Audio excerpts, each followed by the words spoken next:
నమస్తే. మనము బ్రహ్మసూత్రాలు శ్రవణం చేసుకోవటం కోసం అంటే యాక్చువల్గా ఉపనిషత్తుల సారం అంతా శ్రవణం చేసిన తర్వాత బ్రహ్మసూత్రాల రూపంలో మననం చేసి లాస్ట్లో భగవద్గీతలో అనుభవంలోకి తెచ్చుకోవడం. ఏదో కొద్దో గొప్ప భగవద్గీతను చెప్పుకోవడం జరిగింది, కానీ అది ఎంతవరకు మనకు అనుభవం అనేటువంటి విషయం మనం ఎవరి అవగాహన వాళ్ళదే. ఇప్పుడు ఇక్కడ ఏంటి చెప్పదలుచుకోవడం, మొత్తం టోటల్గా ఉన్నటువంటి వేదాలు నాలుగు వేదాలకు అడుగు పోర్షన్లో ఉపనిషత్తులు రాశారు. ఒక్కొక్క ఉపనిషత్తులో ఒక్కొక్క మహావాక్యం తీసుకున్నారు. అల్టిమేట్ ఏంటిది? ప్రజ్ఞానం బ్రహ్మ, తత్వమసి, అయమాత్మ బ్రహ్మ, అహం బ్రహ్మాస్మి అని. అంటే ఏంటి? అల్టిమేట్గా సత్యం జ్ఞానం అనంతం బ్రహ్మ అని. ఆ తర్వాత ఏంటి? ఆ తర్వాత జగత్ మిథ్య, ఆ తర్వాత బ్రహ్మ అనేది సత్యం. ఇట్లా అన్ని పదాలకి కూడా నిజం చెప్పదలుచుకుంటే, అర్థం చేసుకుంటే అర్థం ఒకటే. అల్టిమేట్గా ఒకే ఒక జ్ఞానం ఉన్నది. మన దగ్గర కూడా జ్ఞానం ఉన్నది. మన దగ్గర ఉన్నటువంటి జ్ఞానం బుద్ధి రూపంలో ఉన్నది. ఈ బుద్ధిని మనసు చేసేటువంటి సంకల్ప వికల్పాలకు దూరంగా పెట్టగలిగి ఈ మనసును కనుక నిర్వికల్పం చేయగలిగితే ఆ బుద్ధి వికాసం వచ్చినటువంటి బుద్ధి. ఎప్పుడైతే బుద్ధికి వికాసం వస్తుందో ఆటోమేటిక్గా వైరాగ్యం వస్తుంది. ఏ బుద్ధికైతే వివేకం వైరాగ్యం వస్తుందో అది నేనే జ్ఞానం కదా, నా వలనే ఇదంతా ఉన్నది కదా అనేటువంటి అవతల వాళ్ళ మీద ఏమీ పెట్టకుండా తనని తను గ్రహించడం మొదలు పెడుతుంది. అది జ్ఞానం. ఎప్పుడైతే నేనే జ్ఞానం అనేటువంటి విషయాన్ని గ్రహిస్తుందో, ఓహో నేను తప్ప ఇంకొకటి ఏమీ లేదు కదా, ఉన్నదంతా ఒకే జ్ఞానం, మనం అందరం అందులోనే ఉన్నాం అనేటువంటి విషయంగా గ్రహించడం జరుగుతుంది. ఇదే విషయాన్ని మన మహానుభావులు ఋషులు యునానిమస్గా చెప్పటం జరిగింది. కాకపోతే ఆ స్థితి నేనే జ్ఞానం, ఆ జ్ఞానం కూడా ఒకటేను, ఉన్నది ఒకటే జ్ఞానం అనేటువంటి ఏకా అంటే ఏంటి? ఒకటే అనేటువంటి విషయానికి రావాలి అంటే మన మనస్సు తయారు చేసుకున్నటువంటి భౌతికంగా ఉన్నటువంటి విషయాలన్నీ సెలెక్ట్ కొట్టి డిలీట్ చేసి మనసుని శూన్యం నిర్వికల్పం చేసుకుంటే ఆ నిర్వికల్పమైనట్టుగా ఉన్నటువంటి భగవతత్వ స్థితిని మనం అనుభవంలోకి తెచ్చుకోవచ్చు అని చెప్పారు. అల్టిమేట్ మహానుభావులు మన ఋషులు మనం ఎలా మన శరీరంతో మన మనసుతోటి అటు ఇటు పరిగెత్తకుండా అంటే ఏంటి ఒక పద్ధతిగా ఎలా జీవించాలనేటువంటి విషయమే మన ఋషులు చెప్పారు తప్ప దేవుడి గురించి ఎక్కువగా చెప్పింది ఏమీ లేదు. అంటే అల్టిమేట్గా దేవుడిని నువ్వు చూడలేవు, నీ మనసుతో కానీ నీ బుద్ధితో కానీ గ్రహించలేవు. ఆ తర్వాత అది ఎక్కడుందో ఎప్పుడు మొదలైందో నువ్వు చెప్పలేవు. కాకపోతే అది సర్వత్రా ఉన్నది, అది లేని స్థలం లేదు, అది నీతో కూడా ఉన్నది. కాకపోతే నువ్వు ఆ సత్యతత్వాన్ని కనుక్కోవడానికి నువ్వు చేసుకున్న పని ఏంటి? నీ భౌతికం అనేటువంటి ఒక పొరను అడ్డంగా పడేసుకున్నావు. ఈ భౌతికానికి సంబంధించినటువంటి పొర అంటే ఏంటి? నిజం చెప్పాలంటే కళలన్నా, కాంతన్నా, పొరలన్నా, ఆలోచనలన్నా అర్థం ఒకటేనబ్బా. ఆ పొరలు, కళలు, కాంతి ఇవన్నీ కాంతి కాదు కళలు తీసేస్తే అది సత్యం అనేటువంటి ఆ వెలుగును నువ్వు గ్రహించగలుగుతావు. ఆ వెలుగు వల్లే నీ వెలుగుందనేటువంటి విషయం నీకు అర్థమవుతుంది అని చెప్పారు. అంటే ఏంటి? దివ్యమైనటువంటి చైతన్యం అనేటువంటిది వెలుగు రూపంలో, అంటే బుద్ధి రూపంలో, జ్ఞానం రూపంలో, ఆలోచనల రూపంలో మనతోనే ఉన్నది. మన ఆలోచనలే అన్నిటికీ మూలం. ఈ ఆలోచనను కనుక మనం ఇబ్బంది పెట్టకుండా ఉండే విషయాలను పరిశీలించగలిగితే, కోరికలు తగ్గించుకోగలిగితే నిర్వికల్పమైనటువంటి మనసే భగవతత్వం. మనసు వేరు, భగవతత్వం, ఆలోచనలు వేరు, జ్ఞాపకం వేరు, జ్ఞానం వేరు కాదు, ఉన్నది ఒకటేను. కాకపోతే ఆ జ్ఞానంలో నుంచి విడిపడ్డాం కాబట్టి 99 విశేషాలను తగిలించుకొని ఇవే సత్యమని పాయసంలో ఈగల్లాగా మనం ఉన్నామబ్బా అందరం కూడా. ఇప్పుడు మనం చేయాల్సింది ఏంటంటే, నేను పాయసంలో ఈగనగాను, నా దగ్గరే దివ్యత్వం ఉంది, నా దగ్గరే భగవతత్వ జ్ఞానం ఉందనేటువంటి కాన్ఫిడెన్స్ తోటి మనం వెళ్ళాలి. అంటే ఈ భౌతికం మన ఇబ్బంది పెట్టకూడదు. అలా ఎలా జీవించాలని ఈ మహానుభావులు చెప్పారు. ఇప్పుడు నిన్న మనం మొదలుపెట్టాం. ఇది తైత్తిరీయ ఉపనిషత్తు. ఇది మంది 7వ ఉపనిషత్తు. మొదటివి ఈశ, కేన, కఠోపనిషత్తు, ప్రశ్నోపనిషత్తు, మాండూక్యం, ముండకం అన్నీ అయిపోయి ఇప్పుడు 7, ఇంకా ఇది కాక ఇంకా 3 ఉన్నాయి. ఎందుకు? ఆ ఉపనిషత్తులు 1108 ఉంటే 108ని వ్యాలిడేట్ చేస్తే, 14ని కన్సిడర్ చేస్తే 10 ఉపనిషత్తులకి శంకరాచార్య గారు వాళ్ళ గురువులు అత్యద్భుతంగా భాష్యం రాశారు. ఇప్పుడు 7, ఇది కాక ఐతరేయం ఒకటి, బృహదారణ్యం ఒకటి, చాందోగ్యం ఒకటి, ఇంకా 3 ఉన్నాయి. ఒక 10 రోజుల లోపల దేవుడు మేలు చేస్తే అవి కంప్లీట్ చేసుకుంటే నెక్స్ట్ మనం బ్రహ్మసూత్రాలను మొదలుపెట్టుకోవచ్చు. అంటే బ్రహ్మసూత్రాలు మొదలుపెట్టుకోవడానికి ఈ 10 ఉపనిషత్తులు చదవటము, అర్థం చేసుకోవటం అనేది క్వాలిఫికేషను. అంతే కదా, క్వాలిఫికేషన్ లేకుండా ముందు క్లాసులోకి వెళ్తే ఎలా అర్థమవుతుంది? అందుకని ఈ ముందు క్లాసులో ఇవి నేర్చుకుందాం. ఇప్పుడు తైత్తిరీయంలో ఏం చెప్పాడు? నిజం చెప్పాను, చాలాసార్లు చెప్తున్నాను, మన శరీరం, మన ప్రాణం, మన మనస్సు దాటి ఎవ్వరూ ఏమీ చెప్పింది లేదు. ఈ 3 దాటినటువంటిది ఒక స్థితి ఉన్నది. అది మనకు అవగాహనకు రావాలి అంటే ఈ 3 స్థితులకు సంబంధించిన విషయాన్ని మనం వండర్ఫుల్గా సమత్వంగా మేనేజ్ చేసుకోవాలి. ఇంకా చెప్పాలంటే జగత్తు, జీవుడు, ఈశ్వరుడు అన్ని స్థితులు మనతోనే ఉన్నాయి. ఇప్పుడు నేను జీవత్వంలో ఉన్నానా, జగత్తుకు ప్రిఫరెన్స్ ఇస్తున్నానా, లేదు కొద్ది గొప్ప జ్ఞానస్థితిలో ఉన్నానా అనేది మన అనుభవమే తప్ప ఒకళ్ళు చెప్పేది కాదు. ఇప్పుడు ఇక్కడ ఏం చెప్తున్నాడు, ఈ తైత్రీయ ఉపనిషత్తులో కూడా 3 భాగాలు చేశాడు. మొదటిది ఏమన్నాడు, శిక్షావల్లి అన్నాడు. రెండోది ఏమన్నాడు, ఆనందవల్లి అన్నాడు. మూడోది ఏంటి, భృగువల్లి అన్నాడు. వల్లి అంటే విద్య అని అర్థం. మొట్టమొదటిది ఏంటి, ఫస్ట్ది శిక్షావల్లి అంటే మనకి శిక్షణను ఇచ్చే ఏరియా ఏది, ప్రపంచమేనబ్బా. ప్రపంచం దగ్గర నుంచే మనం నేర్చుకోవాలి. మనమే చూడండి, ఒక మంచిది నేర్చుకున్నా, ఒక చెడ్డ నేర్చుకున్నా, అమ్మో ఈ ప్రాబ్లం ఇంకా రిపీట్ కాకూడదు, పక్క వాళ్ళు ఇబ్బంది పడుతున్నారని మనం గ్రహించాలన్నా మన చేతిలో ఉన్నటువంటి మెటీరియల్ ఏంది, ప్రపంచమే. అంటే ఏంటి, ప్రపంచాన్ని మనం ఇబ్బంది పెట్టకుండా, ప్రపంచం మనం ఇబ్బంది పడకుండా జీవించాలి. ఎప్పుడు మన ప్రపంచం ఇబ్బంది పెడుతుంది, ప్రపంచం అంటే మనం ఒక్కళ్ళమే కాదు, మనతో పాటు మన కుటుంబాలు, మన ఫ్రెండ్స్, సమాజం మొత్తం ప్రపంచమే, దాన్ని జగత్ అన్నాడు. ఎప్పుడు మన జగత్ ఇబ్బంది పెట్టకుండా ఉంటుంది, నీకు ఎక్కువ కోరిక లేకపోతే, ఎక్కువ కంప్లైంట్స్ కనుక లేకపోతే ప్రపంచం గురించి నీకు ఆలోచన పిసరంత కూడా లేదు. అంటే ఏంటి, 0 కంప్లైంట్, 0 ఎక్స్పెక్టేషను స్టేజ్ వస్తాయి. కానీ మన స్థితి అది కాదే. మనం ఈ మనిషి ఎలా ఉండాలని మనం డిసైడ్ అయిపోతాం, ఈ పిల్లలు ఎలా ఉండాలని మనం డిసైడ్ అయిపోతాం. అంటే అన్నిటికీ ఏంటంటే ఒక మనిషిని మనం ఎక్కువగా ఊహించుకోవటమో తక్కువగా ఊహించుకోవటమో అన్నీ మన మనసులో పెట్టేసుకుంటాం. ఎప్పుడైతే పెట్టేసుకుంటామో మన ఎక్స్పెక్టేషన్స్ కనుక వాళ్ళు లేకపోతే మనకి ఇబ్బంది అయిపోతుంది. ఆటోమేటిక్గా అప్పుడు మనం ఏం చేస్తాం, కంప్లైంట్స్ ఇస్తాం. ఎక్స్పెక్టేషను, కంప్లైంట్ ఉన్న చోట మన మనసు ప్రశాంతంగా ఎట్లా ఉంటుంది అంటే జగత్తు మన్ని ప్రతి నిమిషం ఇబ్బంది పెడుతూనే ఉంటుంది. ఇప్పుడు నిన్న మనం చదువుకున్నాం ఆల్మోస్ట్ ఆల్ ఒక్కొక్క స్టాంజా అర్థం చేసుకుంటూ. ప్రపంచం మన ఇబ్బంది పెట్టకుండా జీవించాలి అంటే మార్గం ఏంటంటే బాల్యం, యవ్వనం, తర్వాత గృహస్థాశ్రమం, తర్వాత వానప్రస్థం, ఆ తర్వాత సన్యాసాశ్రమం. ఈ అన్ని స్థితుల్లో కూడా ముఖ్యమైనది ఏంటి, మనం యవ్వనం. అక్కడ మనం ఏంటి, సబ్జెక్టును చక్కగా నేర్చుకొని అన్ని విధాలా మనం మేనేజ్ చేసుకోగలిగినటువంటి శక్తి కనుక వస్తే అప్పుడు గృహస్థాశ్రమం అయిపోతుంది ఈజీగానే. ఆ తర్వాత వానప్రస్థం పెద్ద ఇబ్బంది పెట్టదు. చివరికి సన్యాసం అనేటువంటిది అంటే సన్యాసాశ్రమం తీసుకోవడం అని కాదు, మానసికంగా సన్యసించడం జరిగినప్పుడు ఓహో అప్పుడు ఇదంతా ప్రకృతి వస్తుంది, ఉంటుంది, వెళుతుంది, ఇదంతా సహజం, దీనికంత మనం ఇబ్బంది పడక్కర్లేదు అనేటువంటి విషయం మనకు అర్థమవుతుంది. మరి ఇవన్నీ మనం ఎవరిని చూసి నేర్చుకుంటాం, ప్రపంచాన్ని చూసే నేర్చుకుంటాం. అంతే కదా. ఒకళ్ళు ఒక విషయంలో ఇబ్బంది పెడుతున్నారు, దేనికి ఇబ్బంది పెడుతున్నారు, వాళ్ళ అహం వాళ్ళని ఇబ్బంది పెడుతుంది, వాళ్ళ కోరిక వాళ్ళని ఇబ్బంది పెడుతుంది, వాళ్ళ వ్యామోహం వాళ్ళని ఇబ్బంది పెడుతుంది. దానివల్ల వాళ్ళకి ఆ మోహం వల్ల శోకం వస్తుంది. అందుకని మోహానికి పెద్ద విలువ ఇవ్వకుండా చెయ్యటం వరకే బాధ్యత. ఆ చేస్తున్నది కూడా పరమాత్మతత్వ పని అనుకున్నప్పుడు, నిష్కామకర్మగా జరిగినప్పుడు ఎలాంటి మనసుకి చింతనలే ఉండవు. ఇప్పుడు నిన్న మనం అది చదివేసుకున్నాము. ఈరోజు రెండోది ఏంటి, శిక్షావల్లి. మొదటిది శిక్షావల్లి అయిపోయింది. రెండోది వచ్చి ఆనందవల్లి. ఆనందవల్లి అంటే విద్య, జ్ఞానం. అన్నిటికీ మూలం మన అజ్ఞానమే మన ఇబ్బందులకు కారణం.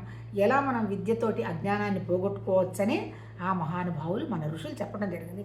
ఇప్పుడు ఇక్కడ ఏం చెప్తున్నాడు, ఆనందవల్లిలో ఏం చెప్తున్నాడు, అసలు మనిషి ఎక్కడి నుంచి వచ్చాడు, మనిషికి ఉన్నటువంటి ప్రాణం ఏంటి, ఆ ప్రాణానికి తీసుకునేటువంటి ఆహారం ఏంటి, మళ్ళీ సృష్టి క్రమం ఏంటి, ఆ తర్వాత ఏంటి, సృష్టి మేనిఫెస్ట్ అయినప్పుడు వచ్చినటువంటి పంచభూతాలు ఏంటి, ఆకాశం, ఆకాశంలో నుంచి అగ్ని, అగ్నిలో నుంచి వాయువు, వాయువులో నుంచి అగ్ని, అగ్నిలో నుంచి నీళ్లు, నీళ్లలో నుంచి భూమి, భూమిలో నుంచి ఓషధులు, మొక్కలు, వాటిలో నుంచి ఆహారం, మళ్ళీ అవి తీసుకోవటం, అవి తీసుకున్న తర్వాత మళ్ళీ సృష్టి మేనేజ్ అవ్వడం. అంటే అర్థం ఏంటి, మనకి తెలిసినవే మనకి ఆ మహానుభావులు వాళ్ళు మేధా సంపత్తితో గ్రహించడం జరిగింది. ఆ పంచభూత తత్వాలే మన శరీరంలో కూడా ఉన్నాయి. అందుకని ఆ పంచభూత తత్వాలకు సంబంధించే మన దగ్గర ఉన్నటువంటి 5 జ్ఞానేంద్రియాలు ఉన్నాయి, కర్మేంద్రియాలు ఉన్నాయి, ప్రాణం ఉంది, మనస్సు ఉంది, శరీరం ఉంది. వీటన్నిటిని సమత్వంగా చేసి చేయాలంటే నా దగ్గరే ఉంది భగవతత్వ జ్ఞానం, నా గుహ్యంలోనే ఉంది అనేటువంటి విషయాన్ని గ్రహించగలగడం హృదయం అన్నారు. హృదయము, ప్రాణము, మనస్సు ఇదంతా సూక్ష్మ శరీరం.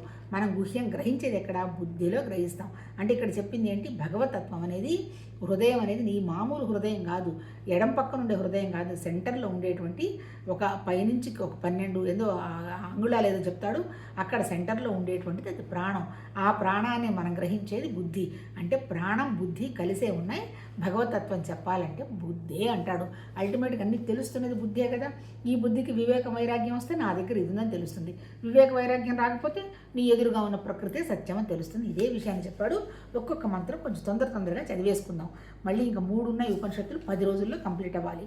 ఇక్కడ ఏం చెప్తున్నాడు, ఏదైనా సరే మహానుభావులు ఏది మొదలుపెట్టేటప్పుడైనా వాళ్ళు ప్రార్థనతో మొదలు పెడతారు. ఎందుకు ప్రార్థన అంటే ఏంటి? మన మనసుని దానికి ప్రిపేర్ చేయడం. ఇప్పుడు నేను వంట చేయడానికి వెళ్ళిన తర్వాత భగవత్ తత్వం దయ వల్ల ఇది ఒక ప్రసాదం తయారవుతుంది అనేటువంటి ఒక భావం పెట్టాను. ఇంకా నేను ప్రిపేర్ అయిపోయా చేయడానికి. అంటే ఏంది ప్రిపేర్ అయింది? మళ్ళీ శరీరమా? కాదు, మనసు ప్రిపేర్ అయిపోయింది. అలా ప్రార్థన చేయలేదనుకో, నేను ఎందుకు చేయాలి, నాకు అలసటగా ఉంది, నీరసంగా ఉంది, ఇవన్నీ వచ్చేస్తాయి. ఈ మహానుభావులు కూడా ప్రార్థనతో మొదలు పెడుతున్నాడు. ఏంది ఈరోజు చెప్పినటువంటి ప్రార్థన అంటే మనం చదువుకున్న శాంతి మంత్రం అని మొదలు పెడుతూ ఇక్కడ సహనావత్తు సహనోపునత్తు సహవీర్యం అనేటువంటి మంత్రం చదివాడు. అంటే నాకు నీకు మనందరికీ చక్కగా ఆ పరమాత్మ తత్వం యొక్క స్థితి అర్థమయ్యి మన మనస్సు గ్రహించి మన శరీర అవయవాలు తర్వాత మన మానసిక శక్తి అద్భుతంగా ఉండి నాకు అర్థమయ్యేట్టుగా నా కోరిక నెరవేర్చవయ్యా మహానుభావ అని కోరుకుంటూ మొదలు పెడతాడు. ఆ తర్వాత ఇంకోటి ఏంటి, ఇక్కడ ఏం అంటే గురువుని శిష్యుని మనకు కనపడే వాళ్ళందరినీ కూడా పరమాత్మతత్వం రక్షించుగాక అనేటువంటి విషయంతో మొదలు పెడుతున్నాడు. అంటే సర్వే జనో భవంతు అనేటువంటి పదం అంటే ఏంటి? సర్వం కనుక కంఫర్టబుల్గా ఉన్నప్పుడు మనం కూడా కంఫర్టబుల్గా ఉంటామబ్బా. పక్క వాళ్ళు ఎవరైనా ఇబ్బంది పడుతున్నారు అంటే మనకి బాగుండదు. అందుకని వీళ్ళు ఏం చెప్పారు, జంతువులు పక్షులు అన్నీ పరమాత్మతత్వంలో భాగమే, అన్నిటిని చూసుకోవాల్సిన బాధ్యత ఉంది, దేన్ని నువ్వు హింసించవాకు అనేటువంటి విషయంగానే చెప్పటం జరిగింది. ఇక్కడ 2వ మంత్రం ఏం చెప్తున్నాడు, ఈ బ్రహ్మజ్ఞాని స్థితి మోక్షాన్ని పొందుతాడు. బ్రహ్మజ్ఞానం అంటే ఎవరు, భగవతత్వం అంటే ఏంటో తెలిసినవాడు మోక్ష స్థితిలో ఉంటాడు. అంతే దుఃఖమే ఉంటుంది. ఇదంతా ప్రకృతి అంటాడు, చేస్తుంటాం తప్పులు, దాంట్లో నుంచి బయటకు వచ్చేస్తుంటాం, దాన్ని మనం లాక్కుంటూ వెళ్ళడం అనేది జరగదు. దాని గురించి ఈ విధంగా చెప్పబడుతున్నది. భగవంతుడు సత్యస్వరూపుడు, చైతన్య స్వరూపుడు, అనంతుడు, సమస్తానికి అతీతుడైన ఆయన హృదయంలో కొలువై ఉన్నాడు. ఎక్కడున్నాడు? తుది మొదలు లేనటువంటి భగవతత్వం ఎక్కడో లేదు, సర్వత్రా ఉన్నది. అది నాతో పాటు నా హృదయంలో కూడా ఉన్నది. ఈ సత్యాన్ని గ్రహించిన వ్యక్తి సర్వజ్ఞుడైన ఆ భగవంతుని పొందుతాడు. ఆ వ్యక్తి సకల కోరికలు నెరవేరుతాడు. ఇప్పుడు వరకు మన భావం ఏంటి? భగవంతుడు ఎక్కడో సపరేట్గా ఉన్నాడు, ఆయనకు నేను పూజలు చేసి ఆయనకు మొక్కులు చెల్లిస్తే నా కోరికలన్నీ నెరవేరుతాయి అనేటువంటి భావంలో చెప్తున్నాం కదా. ఇక్కడ ఏం చెప్తున్నాడు, నువ్వు బయట పూజ చేయటం సాకారం కాదు, నిరాకారమైనటువంటి పరమాత్మతత్వం నీ దగ్గరే ఉందనేటువంటి విషయాన్ని కనుక నువ్వు గుర్తించావంటే నీకు ఏ కొరత ఉండదు. దిస్ ఈజ్ ది హయ్యెస్ట్ అంటే చాలా అత్యున్నతమైనటువంటి స్థితి తత్వం ఇది. అందుకని దీన్ని గుర్తుపెట్టుకోవాలి. కానీ నువ్వు సాకారమే భగవతత్వం కాదు, కాకపోతే నీ కంటికి కనపడుతున్నదంటే భగవతత్వమే కాదని ఎవరనరు. కానీ నీతోనే ఉన్నటువంటి నీకు రహస్యంగా ఉన్నటువంటి ఆ తత్వాన్ని నువ్వు గ్రహించితే నీకు అన్ని విషయాలు అవగాహన అయిపోతాయి అని చెప్తున్నాడు. అది 2వ మంత్రం. ఆ తర్వాత ఇంకేం చెప్తున్నా, ఎట్లాంటి వాడు మనకు హృదయంలో ఉన్నటువంటి పరమాత్మతత్వం ఎట్లా ఉన్నాడు? అతని కంటికి కనపడడు కానీ ఉన్నాడు. ఎప్పుడున్నాడు, ఎక్కడున్నాడు నువ్వు గ్రహించలేవు, కానీ నీ దగ్గరే ఉన్నాడు. అతను సర్వజ్ఞత ఉంది, తెలివి ఉంది, అన్నీ చూస్తున్నాడు. కానీ నువ్వు ఇది చేయి అది చేయి నీకేం చెప్పటల్లా. కాకపోతే నువ్వు ఉన్నావు అంటే అర్థం లోపల ఉన్నటువంటి ఆ దివ్య చైతన్యమైనటువంటి భగవతత్వం ఉండబట్టే మనం ప్రాణంతో ఉండి మాట్లాడుకుంటూ ఉన్నాము అనేదాన్ని 100% కనుక మనం నమ్మగలిగామంటే ఇంకా మనకి ఎలాంటి ఎలాంటి లోటు ఉండదు అని చెప్తున్నాడు. తర్వాత ఇంకోటి ఏంటి, మనలో ఆత్మగా విరజిల్లుతున్న ఆ భగవతత్వం నుండి ఆకాశం నుండి ఉద్భవించింది. ఎక్కడి నుంచి వచ్చింది ఈ భగవతత్వం అంతా? ఖాళీ లాంటి ప్రదేశంలో నుంచి వచ్చింది. అంటే ఆకాశం నిరాకారమైనటువంటి ఖాళీ. ఆకాశంలో నుంచి ఏమొచ్చింది? వాయువు వచ్చింది. వాయువు నుండి అగ్ని నుండి నీరు నుండి భూమి ఉద్భవించాయి. భూమి నుండి చెట్టు చేమలు, వీటి నుండి ఆహారం ఉద్భవించింది. ఆహారం నుండి మనిషి ఉద్భవించడం మాట్లాడుకున్నాం కదా. అంటే మనం సర్వైవ్ అవుతున్నామంటే కారణం ఏంటి? మన దగ్గర ఉన్న ప్రాణం, ఆ ప్రాణానికి మనం ఇస్తున్న ఆహారం. దానికే ఇంకొక ఉపనిషత్తులో చెప్తాడు, ఆహారాన్ని అన్నం అన్నారు, అది తినే వాడిని అత్త అన్నారు. అంటే అన్నం అత్త. ప్రాణం నిలబడటానికి మొదట ఆహారం మొదలయ్యి చివరికి ఇదే ఆహారం మన ప్రాణాన్ని తీసేసుకుంటుందట. అంతే కదా. మొదట్లో మనం మంచిగా తింటాం, 30-35 ఇయర్స్ వరకు మజిల్ స్ట్రెంత్, హెల్త్ అన్నీ వండర్ఫుల్గా ఉంటాయి. తర్వాత మనం తినకూడని ఆహారం ఎక్కువ కనుక తింటే మనకి డిటీరియేషన్ మొదలైపోతున్నట్టు తెలుస్తుంది. అంటే ఇక్కడ అర్థం ఏంటి? ప్రాణం ఉండడానికి కారణం ఆహారం, మళ్ళీ తర్వాత ప్రాణం సన్నగిల్లడానికి కూడా మనం అలవాటు పడ్డ ఆహారమేనని ఈ ఉపనిషత్తులు ఋషులు కొన్ని వేల సంవత్సరాల నాటి చెప్పారబ్బా. ఎంత అద్భుతమైన మేధా సంపత్తి. ఆ తర్వాత ఇంకోటి ఏంటి, ఇంకా మనిషి చూడండి, మనిషి ఆహారం వల్ల ఏర్పడ్డవాడు. అతడి తల అతడి కుడి భాగం, ఇది ఎడమ భాగం, ఇది మధ్య భాగం, ఇది దేహాన్ని భరించే దిగో భాగం. దీని గురించి కింది శ్లోకంలో చెప్తాడు అంటాడు. అంటే ఏంటి, మనం ఉండడానికి కారణం ఆహారం, అంతే కదా. ప్రాణి భూమి మీదకి వస్తూనే ఫస్ట్ చేసే పని ఏంటి, భయానికి ఏడుస్తుంది, రెండు నోటితోటి ఏడుపు మొదలు పెడుతుంది. కొంచెం పాలు తగిలిస్తే కొంచెం శాంతిస్తుంది. అంటే ఏంటి, ఆహారం వల్లనే ప్రాణం ఉంటుంది. అదే వారం రోజులు నీళ్లు ఇవ్వలేదనుకోండి, అంతే కదా, మనకు తెలియదు అనమాట. ఆహారం నుండే మనుషులు ఉద్భవించారు. అంటే మా భార్యాభర్తలు ఇద్దరు ఆహారాన్ని తీసుకున్నప్పుడు, వాళ్ళలో సృష్టి కార్యం మొదలైనప్పుడు అక్కడి నుంచే ప్రాణం వచ్చి పడింది. మళ్ళీ ఆ ప్రాణం ఆహారాన్ని తీసుకొని మేనిఫెస్ట్ అవుతూ ఉంటుంది. భూమి మీద ఎవరెలా ఉన్నా, ఏవేవి ఉన్నాయో అన్నీ ఆహారం నుండే రూపొంది. అంతే కదా, చీమ దగ్గర నుంచి ఏనుగు వరకు ఆహారమే ఆహారం. స్వామీజీలు కూడా ఒకవేళ మనలాగా 3 పూట్ల తినకపోయినా వాళ్ళు కూడా వారానికో 10 రోజులకో తినే వాళ్ళ శరీరాన్ని ఉంచుకుంటారు తప్ప అదర్వైజ్ శరీరం ఉండదు. అంతా ప్రకృతి. నీళ్లు ఆహారం లేకపోతే శరీరం ఉండే ప్రసక్తి లేదు. మా సమస్తం ఆహారం వల్లే జీవిస్తున్నాయి. చివరికి ఆహారంలోనే కలిసిపోతున్నాయి. ఆహారంలో కలిసిపోవడం ఏంటి, ఆహారంలో కలిసిపోవటం అంటే అంటే మేనిఫెస్ట్ అయింది ఆహారం. ఆహారంలో కలిసిపోవడం అంటే ఇంకా ఆహారం తినకుండా ఉండేటువంటి స్థితి, అంతే కదా. లాస్ట్ మినిట్లో ఫుడ్ రిజెక్ట్ చేస్తారు, నీళ్లు కూడా రిజెక్ట్ చేస్తారు, గొంతు గుటకపడదు, ఆటోమేటిక్గా కాళ్ళు చల్లబడిపోతాయి. దాని నుంచి మళ్ళీ భూమితత్వం విత్ర అయిపోతుంది. దాని తర్వాత రెండోది ఏంటి, నీళ్ళ తత్వం ఉంటుంది, ఒళ్ళు చల్లబడుతుంది. మళ్ళీ కాస్త అగ్నికి వచ్చేటప్పటికే మళ్ళీ ఒళ్ళంతా కదిలిపోతుంది అగ్నితోటి. ఆ తర్వాత మళ్ళీ పైకి స్పర్శకు వచ్చేటప్పటికే చల్లబడుతుంది. లాస్ట్లో ఆకాశంలో కలిసిపోతుంది. ఏంటి అంటే ఆకాశంలో కలిసిపోవడం అంటే ఇక ప్రాణం పోతుంది. అంటే ఏంటి, కింద నుంచి ఉన్నటువంటి పంచభూతాలన్నీ విత్ర అయిపోయిన తర్వాత అల్టిమేట్గా సహస్రారంలో దాటి ఆకాశంలో కలిసిపోతుంది. అంటే ఏంటప్పుడు ఇంకా ఆహారం అనేటువంటి ప్రసక్తి లేదు. అంటే ఆహారంలో నుంచి వచ్చాము, ఆహారం లేకుండా వెళ్ళిపోతాం. ఆహారమే ప్రాణుల ఆరంభం. అందుకే ఆహారం సమస్తానికి మందు అని చెప్పబడుతుంది. అంటే ఏంటి, ఆహారం అనేది మనం ఏదో అనుకుంటాం, అది బ్రహ్మాండంగా ఉంది, అది ఎంజాయ్ చేశాను, ఇదేం చేశాను చెప్పటం. ఆహారాన్ని మందుగా స్వీకరించమంటున్నాడు. అంటే శరీరం ఉండాలి అంటే ప్రాణం ఉంది కాబట్టి శరీరం ఉంది. ఆ ప్రాణానికి నువ్వు ఆహారాన్ని మందుగా ఒక పని జరగడానికి కనుక నువ్వు ఇస్తూ ఉంటే ఆరోగ్యంగా ఉండడం జరుగుతుంది అని చెప్తున్నాడు. ఎవరు ఆహారాన్ని బ్రహ్మంగా ఉపాసిస్తున్నారో వారు తప్పక ఆహారాన్ని పొందుతున్నారు. అందుకే మనకి పాతకాలం నుంచి కూడా అన్నం అనేది పరబ్రహ్మ స్వరూపం అని, అట్లాగే భగవద్గీతలో కూడా బ్రహ్మంగా చెప్తాడు అన్నాన్ని. అందుకని కళ్ళు మూసుకొని ప్రసాదంగా మనం తీసుకున్నప్పుడు ఆ అన్నము మనకి ఉపయోగపడుతుంది. అందుకే కొన్ని కమ్యూనిటీస్లో కూడా ఏమంటారు దాన్ని, ఒడుగది అయిపోయిన తర్వాత దాన్ని అవపోసన బట్టి 3 మెతుకులు మాత్రం నోట్లో వేసుకుంటారు. అంటే ప్రాణాయామం చేస్తారు.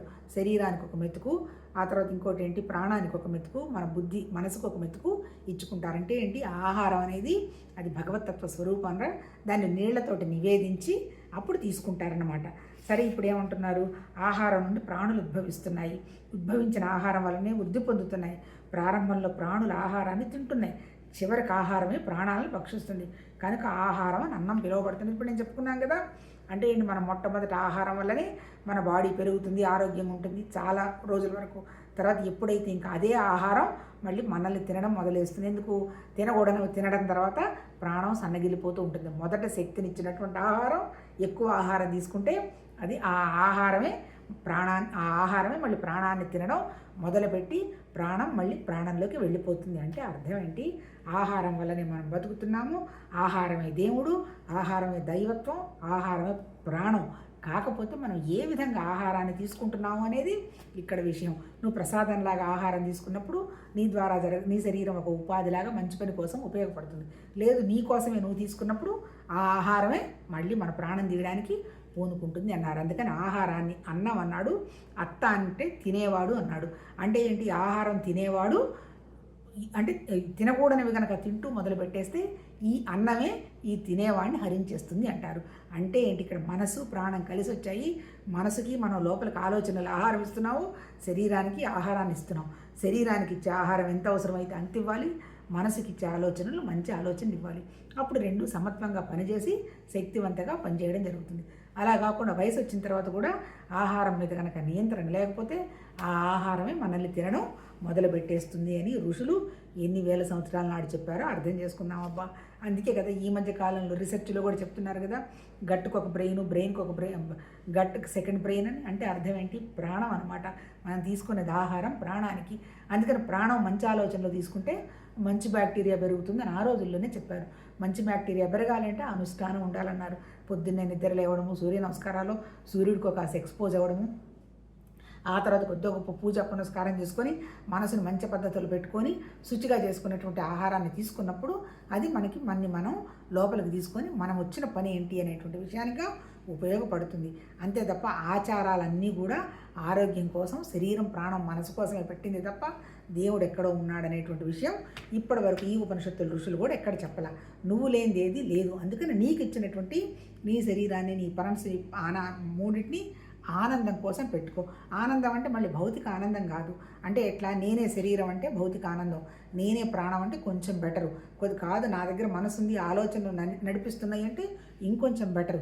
అది కాకుండా నా బుద్ధికి నేను వివేకం వైరాగ్యం తెచ్చుకోవాలంటే విజ్ఞానమై కోసం 100% బెటరు. అది దాటిన తర్వాత ఇవేవి కాదు, ఆనంద స్థితి నా దగ్గరే ఉందని నిద్రలో లాంటి స్థితిలో మనం లేచిన తర్వాత కూడా ఉండగలగడం ఆనందమయ స్థితి.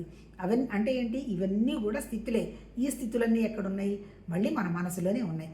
ఇవన్నీ కూడా ఎప్పుడు కనిపెట్టారు ఆ మహానుభావులు? అన్నమయ్య కోసం అన్నాడు. అన్నమయ్య కోసం అంటే శరీరం ఆధారం, కోశం అంటే ఒక గది, ఆ గదిలోకి పడేస్తున్నాం అన్నం కాబట్టి ఈ ప్రాణం అనేది ఉంది, అన్నం పడేస్తున్నాం కాబట్టి. ఆ తర్వాత ప్రాణమయ కోసం ఎందుకుంది, ఎవరికి పడేస్తున్నావా ఆహారాన్ని? శరీరానికి పడేస్తున్నావా? ప్రాణం లేకపోతే శరీరం ఉన్న అది ఆహారం తినలేదు, ఆ ప్రాణానికి పడేస్తున్నాం. దేని ద్వారా పడేస్తున్నాం? ఇది మంచిది ఇది చెడు అని మనసు ద్వారా పడేస్తున్నాం. ఎట్లా పడేస్తున్నాం? జ్ఞానంతో పడేస్తున్నాం. ఇది అవసరం, ఇది ఔషధం, ఈ మాట అవసరం, ఈ పని అవసరం అనేటువంటి విజ్ఞానమయ కోసంలో పడేస్తున్నాం. మన దగ్గర కనుక విజ్ఞాన స్థితి కనుక ఉంటే మనం ఆనంద స్థితిలో ఉంటాం. ఆ తర్వాత ఈ ఐదు అంటే ఏంటి, ఇవన్నీ కూడా మళ్ళీ నడుస్తున్న దేనివల్ల? ప్రాణం వల్ల, మనసు వల్ల, పరమాత్మ తత్వం వల్ల అనేటువంటి విషయాన్ని నువ్వు గ్రహించడం కోసం ఇవన్నీ అనేటువంటి విషయం. మళ్ళీ ఇవన్నీ ఈ అన్నమయ కోసం, ప్రాణమయ కోసం, మనోమయ కోసం, విజ్ఞానమయ కోసం ఎక్కడివి? పంచభూతాలవే. అన్నమయ కోసం భూమి, ప్రాణమయ కోసం నీళ్లు, తర్వాత అగ్ని, మనోమయ కోసం అంటే అగ్ని వల్లనే డైజెస్ట్ అయ్యేది. తర్వాత నాలుగోది వచ్చి హృదయం, విజ్ఞానమయ కోసం. తర్వాత ఆనందం వచ్చేసేటప్పటికి మళ్ళీ మన విశుద్ధి అంటే ఆకాశతత్వం. ఎప్పుడైతే మనం ఖాళీగా ఉంటామో అప్పుడు మనం వండర్ఫుల్గా ఉంటాం. ఖాళీగా ఉండడం ఏంటి? మనసులో అనవసరపు ఆలోచనలు, సంకల్పాలు లేకుండా కనుక ఏ పని చేస్తుంటే ఆ పని పరమాత్మతత్వ భావం అనేటువంటి ఆనందంతో కనుక మనం ఎక్స్ప్లోర్ చేయగలిగితే 100% ఎనర్జెటికల్గా ఆనందంగా ఉంటాం. రేపటి గురించి ఆలోచించామంటే మనసు పనిచేస్తుంది అని అర్థం. నిన్నటి విషయాలు నోటితో మాట్లాడుతున్నామంటే మనసు పనిచేస్తుంది అని అర్థం. ప్రస్తుతంలో వాళ్ళిలా వీళ్ళిలా, నేను గొప్ప నువ్వు తక్కువ అని అనుకుంటూ ఉన్నామంటే ప్రస్తుతంలో పోల్చుకుంటూ ఉంటే మనసు పనిచేస్తుంది అని అర్థం. మనసు ఎక్కడ పనిచేస్తుందో శక్తి పోతుంది. మనసు ఎక్కడ పనిచేయడం మొదలు పెడుతుందో శక్తి పోతుంది. ఎక్కడ శక్తి పోతుంది? ప్రాణశక్తి పోతుంది. ఎక్కడైతే ప్రాణశక్తి తగ్గిందో మనసు విచ్చలవిడిగా ఉద్రేకాలు, కోపాలు, అహంకారాల్లోకి వెళ్ళిపోతుంది. అప్పుడు క్షీణత జరుగుతుంది. మన మహానుభావులు అటువంటి క్షీణతను వాళ్ళు గ్రహించి అది లేకుండా వాళ్ళు సమత్వంతో నిత్య సత్యంతో అలా వాళ్ళు జీవించడం జరిగారు.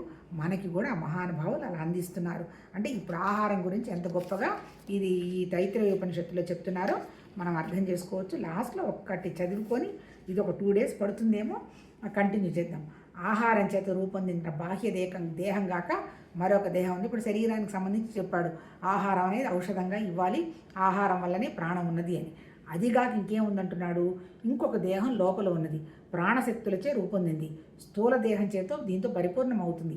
ఇది బాహ్య దేహం వంటిది, దానిలాగానే రూపం గలది, ప్రాణం గల తల, వ్యానం, కుడి భాగం, అపానం, ఎడమ భాగం, ఆకాశం దీని దేహంగా ఉన్నది, భూమి దీని దిగువ భాగమైన ఆధారంగా ఉంది. దీని గురించి కింద శ్లోకంలో చూద్దాం. ఇక్కడ ఏం చెప్తున్నాడు, నీ శరీరమే కాకుండానమ్మా లోపల ఇంకో దేహం ఉంది, ఆ దేహానికి ఆకారం ఏంటి? ఆకాశం అంటున్నాడు. ఆకాశం అంటే ఖాళీ అవ్వ, అంటే నిశ్శబ్దం అన్నమాట. అది నువ్వు రూపం లేని ఉంది. అది ఎలా ఉంది అని చెప్తున్నాడు. ఇంద్రియాలు ప్రాణాన్ని అనుసరిస్తున్నాయి, అంతే కదా. అంటే ఏంటి? జ్ఞానేంద్రియాలు, కర్మేంద్రియాలు ఉన్నవి కదా. ఇప్పుడు ప్రాణానికి సంబంధించినవన్నీ కర్మేంద్రియాలు, జ్ఞానానికి సంబంధించినంతా కూడా ఆ మనసుకు సంబంధించిందంతా జ్ఞానేంద్రియాలు. ఈ ఇంద్రియాలు ఎవరిని అనుసరిస్తాయి? మన జ్ఞానానికి సంబంధించిన ఇంద్రియాలు మనసును అనుసరిస్తే, ప్రాణానికి సంబంధించిన ఆ ఇంద్రియాలు ఏంటి? మన కాళ్ళు, చేతులు, ఎక్స్క్రిషను, డైజెషను, ఇవన్నీ కూడా మన ప్రాణాన్ని అనుసరిస్తాయట. మనుషులే కాక జంతువుల విషయంలో కూడా అంతే, అందరిలో ఇదే ఉంది. ఆ ప్రాణమే ప్రాణుల జీవనంగా ఉన్నది. అంటే ప్రాణమే ఆయువుల జీవనంగా ఉన్నదంటే ప్రాణం వల్లనే మనం ఎన్నాళ్ళు ఉండాలి, ఎప్పుడు పోవాలని డిసైడ్ అవుతుంది. అందువలన అది సమస్తానికి జీవనం అని చెప్పబడుతుంది. అంతే అంటే జీవ చైతన్యం ప్రాణం వల్లనే సృష్టి అంతా ఉంది, మనం కూడా ఉన్నాం, ఎన్నాళ్ళు ఉన్నాం ఏంటి అనేది కూడా అదే డిసైడ్ చేస్తుందట. ఎవరు ప్రాణాన్ని దైవంగా ఉపాసిస్తారో వారు పరిపూర్ణ ఆయుర్ధాన్ని పొందుతారంటే ఎవరు ప్రాణాన్ని ఉపాసించేది? ఎక్కడుంది ప్రాణం? నా దగ్గరే కదా ఉంది, నా హృదయంలోనే ఉంది, ఈ ప్రాణం తప్ప ఇంకొకటి లేదు, ఇదే భగవతత్వం అని ఎవరైతే ఉపాసన చేస్తారో వాళ్ళకి ఇబ్బంది ఉండదు అంటాడు. అందువలన సమస్తానికి జీవనం అని చెప్పబడుతుంది. మునుపు చెప్పబడిన స్థూల దేహానికి ఆధారంగా ఉన్నది ఈ ప్రాణదేహమే. అంటే ఈ ప్రాణం వల్లనే స్థూల దేహం ఉంది, నా దగ్గరే ప్రాణం, అంటే ప్రాణం ఉందని ఎవరైతే గుర్తిస్తారో వాళ్ళు ఎక్కువ రోజులు జీవిస్తారు అంటాడు. ఇక్కడ ఏం లేదబ్బా లాజిక్, నేనే శరీరం అనే దాంట్లో నుంచి బయటపడడానికి చెప్పుకొస్తూ ఉన్నాడు అనుకుంటా. ఒరిజినల్గా మనం ఒక శరీరం వల్లనే లేదు, లోపల ఉన్నటువంటి ప్రాణం వల్ల, మనసు వల్ల ఉన్నాం. ప్రస్తుతం ఏం చెప్తున్నాడు?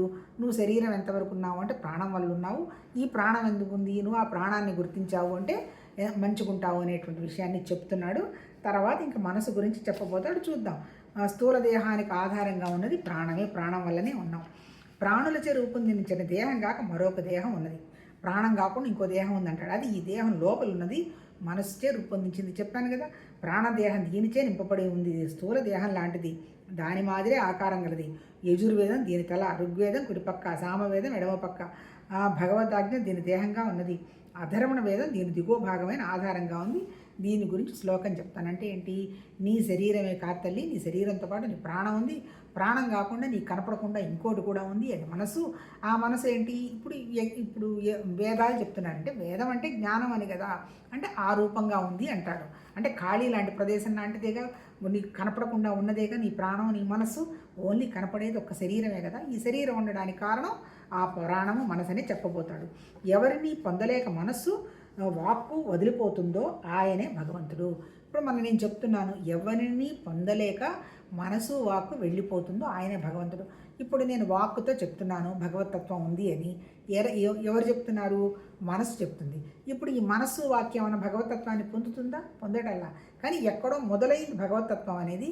కానీ ఆ భగవతత్వం తర్వాత మనసుండి మనసు నోటితో మాట్లాడిస్తుంది. అంటే మన మనస్సు మన మాట దాటినటువంటి ఒక వండర్ఫుల్ స్థితి ఉంది, అదే భగవతత్వం అంటాడు. అది మనం కంటితో చూడలేము, మనసుతో చెప్పలేం కదా. ఆయనను అనుభూతితో గ్రహిస్తూ భగవద్ ఆనందాన్ని చవి చూసేవాడు ఎన్నటికీ భయపడడు. మునుపు చెప్పబడిన ప్రాణదేహానికి ఆధారంగా విరజిల్లేది ఏ మనసే అవుతుంది. అంటే ఇక్కడ ఏం చెప్తున్నాడు? ఫస్ట్ శరీరం ఉంది, శరీరం తర్వాత ప్రాణం ఉంది, ప్రాణం తర్వాత మనసు ఉంది. మనసుతోటి నువ్వు భగవతత్వాన్ని కనుక్కోలేవు. కానీ ఎలా ఉంటుంది? అది అనుభవం చెందగలదు. ఇప్పుడు ఆ అనుభవం లేకపోతే మనం అసలు ఎందుకు ఇంత దూరం ఇది చదువు మాట్లాడుకుంటున్నాం? హ్యాపీగా ఉన్నాము, హాయి, ఇంకా ఏదైనా పని చేసుకుంటే డబ్బులు వస్తాయి, ఎక్కడంటే అక్కడ సినిమాలు చూడొచ్చు, అంత వండర్ఫుల్ లైఫ్, మంచిగా తినచ్చు. మరి ఎందుకు ఈ గోల్ ఏంది అంటే అర్థం ఏంటంటే మనకి తెలియకుండా ఒక మన మనసుకి తెలియంది ఏది బయట లేదు. అంటే మన మనసుకి ఒక పరమాత్మ తత్వం ఉందనేటువంటి విషయం మనకు అవగాహన ఉంది. లేకపోతే మనం ఎందుకు దీని గురించి అంత స్టడీ చేసి చదువుకొని అర్థం చేసుకొని ధ్యానం భవనమో ప్రయత్నం చేస్తాము అంటే ఇక్కడ ఏం చెప్తున్నాడంటే ఎవరైతే నా దగ్గరే భగవతత్వం ఉంది అనేటువంటి భావనతో ఉంటాడో వాడికి భయం లేదు. ఎందుకు భయం లేదు? పోతే శరీరమేగా పోతుంది, పోనీ ఎక్కడికి పోతుందో చూద్దాం అది కూడా. అంటే ఈ శరీరం ప్రాణం మనసు దాటిన పరమాత్మతత్వం ఉంది, చూసొద్దాం కదా అని అనుకోవచ్చు. కానీ అదంతా తేలికైన పని కాదు. ఎందుకంటే శరీరంతో చేయాల్సిన పనులు కొన్ని కనపడుతున్నాయి అంతే కదా. ఇంకా మమకారం ఉంది. ఈ మమకారం ఉన్నప్పుడు పోతే పోయిందిలే శరీరం అని ఎలా అనుకుంటాం? పోయేటప్పుడు మనకి 100% తెలియని కూడా తెలియదు. ఎందుకంటే మనం పుట్టిన తర్వాత మనం పెరుగుతున్నాము, తెలియలేదు. 60 ఏళ్ళు వచ్చాయి, తెలియట్లేదు. శరీరం వెళ్ళిపోయేటప్పుడు కూడా తెలియదు. కానీ మరి ఎందుకో అంటే మనకు తెలిసినవే మనం చూస్తూ ఉంటాం కాబట్టి పరమాత్మతత్వాన్ని మనం ఇంతవరకు చూడలే. కానీ ఉన్నదేమోనని ప్రయత్నం చేస్తున్నాం. డెప్త్ను మనం ఇప్పుడు ఈ జన్మలో చూడలే. అంటే ఎప్పుడో చూస్తున్నామేమో తెలియదు. అందుకే మనిషికి భయం ఉండడం. ఇప్పుడు ఈ మహానుభావులు ఎంతసేపు చెప్పినా అది నీ దగ్గర లేనిది ఏది లేదమ్మా, నువ్వు అనవసరంగా భయపడాల్సిన అవసరం లేదు. నువ్వే ప్రాణం, నువ్వే శరీరం, నువ్వే మనసు, నువ్వే భగవతత్వం. నువ్వు ఆ స్థితిలో కనుక ఉన్నావు అంటే లైఫ్ వండర్ఫుల్, ఎటువంటి ఇబ్బందులు నీకుండవు అని వాళ్ళ అనుభవంలోకి తెచ్చుకొని మనకు చెప్పటం జరిగింది. ఇంకా ఉంది, చాలా ఉంది. ఇది అంటే ఇది మనసు కాకుండా బుద్ధి ఉంది, బుద్ధి తర్వాత ఆత్మ, ఆత్మ తర్వాత జ్ఞానం, తర్వాత నిశ్శబ్దం అని చెప్పబోతాడు. రేపు కంటిన్యూ చేసుకుందాం. ½ అన్ అవర్ అవుతుంది, ఇంకో 2 days పడుతుందేమో చూద్దాం. 10 days ఇంకా 3, 4 ఉన్నాయి కదా, అది దాన్ని బట్టి. ఓకే, నమస్తే.